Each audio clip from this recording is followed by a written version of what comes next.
Hey Thinksters!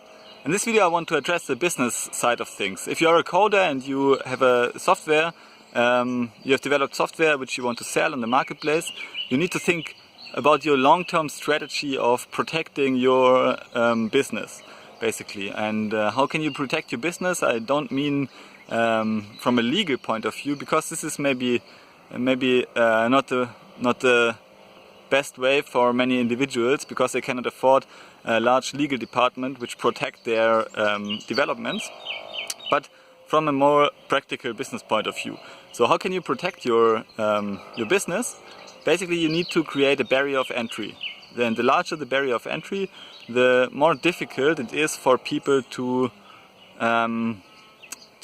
replicate what you are doing and maybe undercut you or undersell you. And in this video I want to discuss what are different barriers of entries which you can create for your business in order to protect your business. Okay, and there are several basic barriers of entries which you can create. The first, so all of them, maybe they can be summarized as follows. You need to do something which nobody else can do. This would be the best barrier of entry. If you do something of value, if you create value which no other person can create, then you basically have a monopoly of this value creation, and you can your business is very stable. For example, Google has a de facto monopoly on search because they are solving the search problem better than anybody else. Amazon has a monopoly of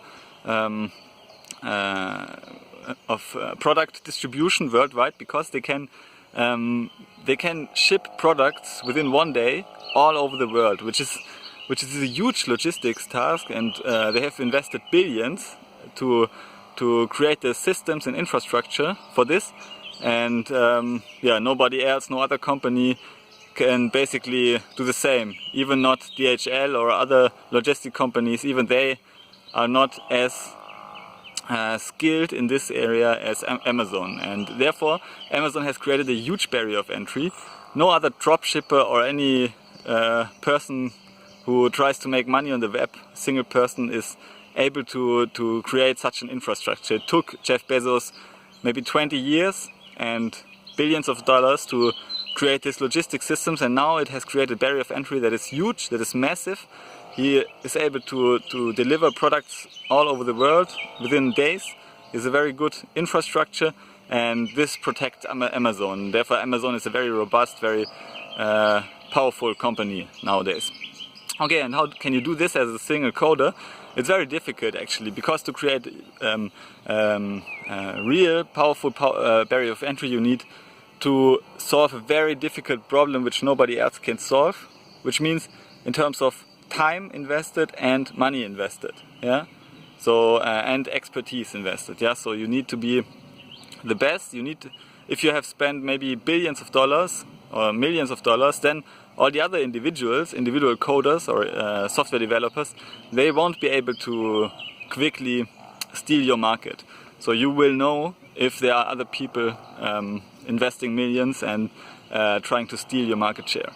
So therefore, but it's difficult if you don't have millions as a coder. You're just starting out as a startup. You need to still create a barrier of entry, even without having large resources in terms of capital or time, because you also cannot afford to work years for free, like Jeff Bezos did, or with a loss, because you don't have access to a lot of capital, and therefore you can neither create a barrier of entry in terms of time nor in terms of money.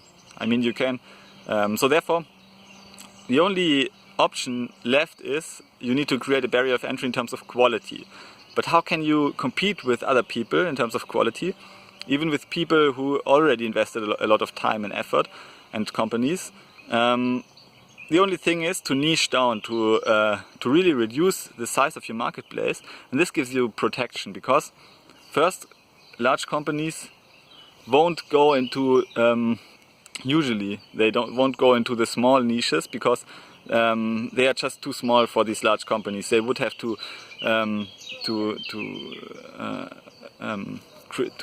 dominate maybe hundreds or thousands of niches, of very small niches, in order to for their businesses to work. And maybe in the future some companies will do this. Maybe, for example, Amazon also went into these niche products, and they dominate all these small niches in product sales. So it's possible, but still you have the best protection when niching down and becoming the best person in this niche.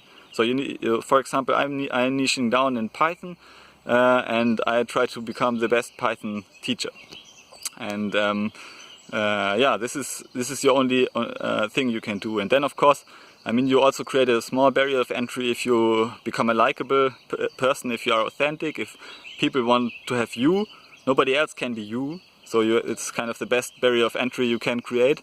If people want to support you and there's nobody else than you, they would miss you as a person, then you have also created the barrier of entry. So these are the two types of barrier of entry which I can think of, which can really protect you in the long term. Just be authentic, be yourself, and try to become the best in your small niche. So niche down and try to become the best in terms of quality.